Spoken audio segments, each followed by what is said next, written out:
Hi everyone, and welcome to another video in the Cosmic Tower Science series. And if you're still here, congratulations and thank you. I know all this information can be a bit overwhelming when you first learn about this, but it was the same for me. I mean, a lot of these things I have just, studied 10 or 100 times over to gain an understanding of it. So just stick with it, and hopefully these videos will help you understanding all these things better. So today we're going to shift gears a little bit, and I want to talk about the toroidal flow. And the toroidal flow is really the secret of the atoms and everything in creation. So we talked about how everything is made up of waves in the ether, right? And waves, they can only survive or store their pattern when they start to go in circles and they keep returning to the same center. It's something that's well known in the study of the science of fluids, where they claim that the only self-organizing shape in a unified field is this torus donut shape. This is the shape of all magnetic domains and field effects. Essentially, everything in physics is made up of these. So you could look at it as like a donut that is made up of two vortexes, like two light cones that meet in the center. And this need to keep finding one center for waves is what produces a self-organization, this donut shape. And a good example of that is if you see somebody blow like a smoke ring, right? If they just exhale the smoke, it will just dissipate. But if they do it, or they create the shape of the torus, you can actually see it self-organizing, and the ring keeps traveling. Now, when we're talking about the toroidal field, it's actually composed of the ether itself. Just like a whirlpool of water going down a drain is composed of water, or how a tornado is composed of varying air pressures. So the torus is really inseparable from the ether, just as water is inseparable from the waves in the water. So the torus is this flowing and this oscillation of the ether itself. Um, so a simple example of this would be, if your consciousness, it's the act of a person deciding to pull the plug in a bathtub, and this puts the toroidal flow in motion, right? The thought moves the hand, which allows the water to drain and cause this whirlpool to occur. And it's just a simple example, but helpful to understand how this process works in creation. So this toroidal flow, it's self-generating and self-sustaining, and it also creates these longitudinal compression waves, which we talked about before in the subtle energy levels. And so this toroidal flow exchanges information and resources throughout itself, and also with the environment in which it exists. So then there is the center of the torus, which is this point of ultimate balance and stillness. We talked about the one harmonizing quality. It's present in that center, and then that one harmonizing quality basically gets propagated throughout, the torus itself, and then far beyond through these longitudinal compression waves. And it's also this center point. It's like a wormhole. It's in the center of the torus, and this is also the entrance and the exit point between the physical and then the metaphysical. We talked about the subtle realms. It's the connection to the subtle realms. So when the ether, we talked about the ether, one of its qualities was to store inertia.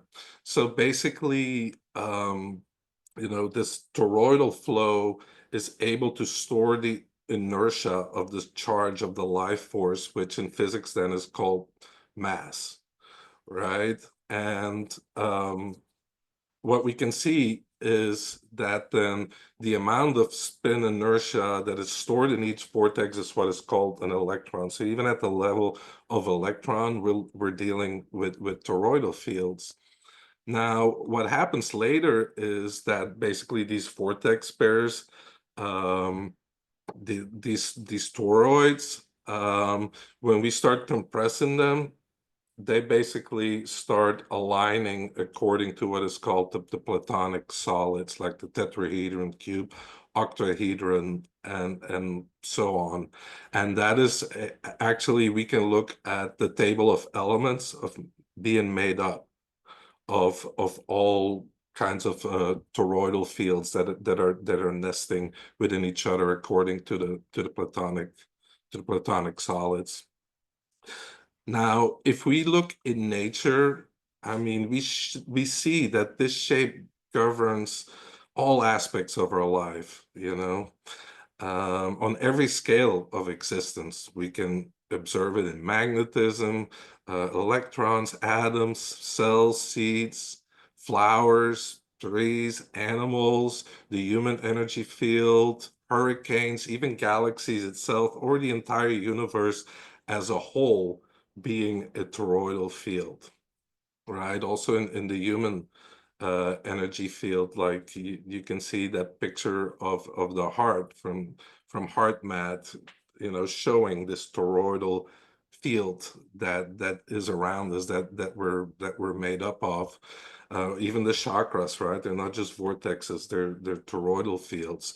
So everything in our known universe, from the micro to the macro, is made up of one or more of these toroidal fields. And then the center of the torus acts as the gateway from the finite, the physical world, to the infinite, the metaphysical, the subtle realms.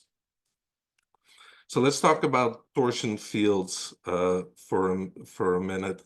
So Nikolai Kozyrev, a Russian astrophysicist, came up with the torsion field, the spiraling effect at the core of subtle energy at the ether. And what he did is he took an ice cube that was melting and he put a container over it, a glass container, to make sure it was shielded from any winds, any air movements in the room that they were doing the experiment in, and then also shielded it from electromagnetic radiation, so that couldn't have an effect. And what he noticed was, if he put this ice cube and then had a pendulum under it, which was covered by this container, he would notice that as the ice was melting, that the pendulum would spin in a particular way.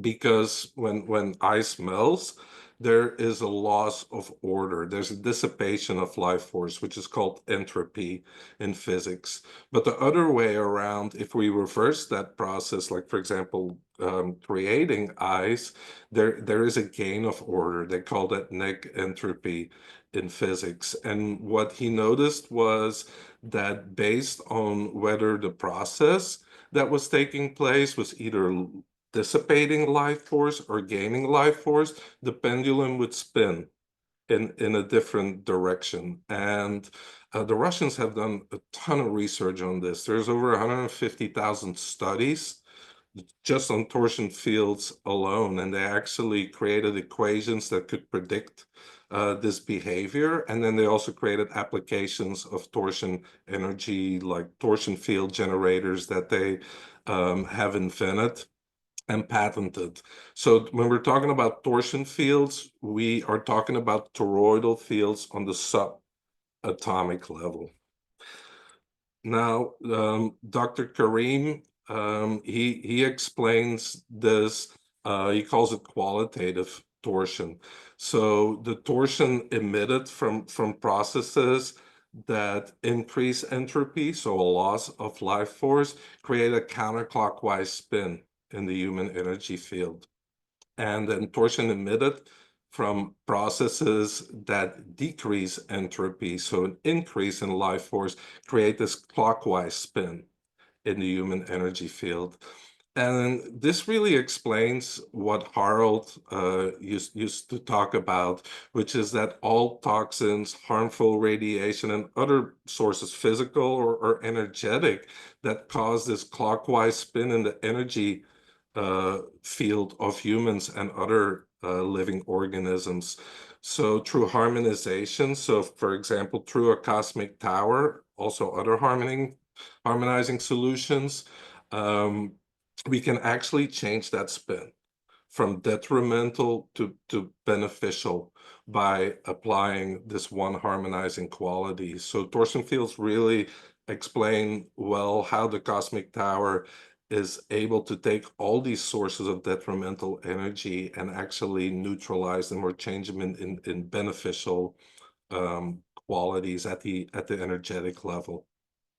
So if we look at the cosmic tower itself, it consists of this toroidal field. It creates this energetic toroidal field.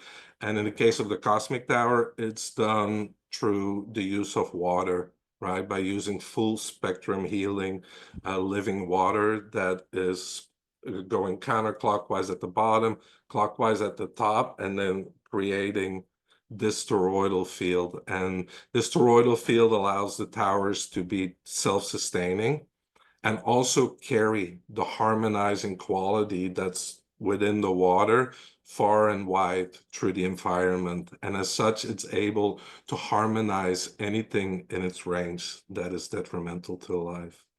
So that was it for this video. I hope you liked it. If you did, give it a thumbs up. And if you have any questions, please leave a comment below. And I see you in the next one. Thank you and have a great day. Bye-bye.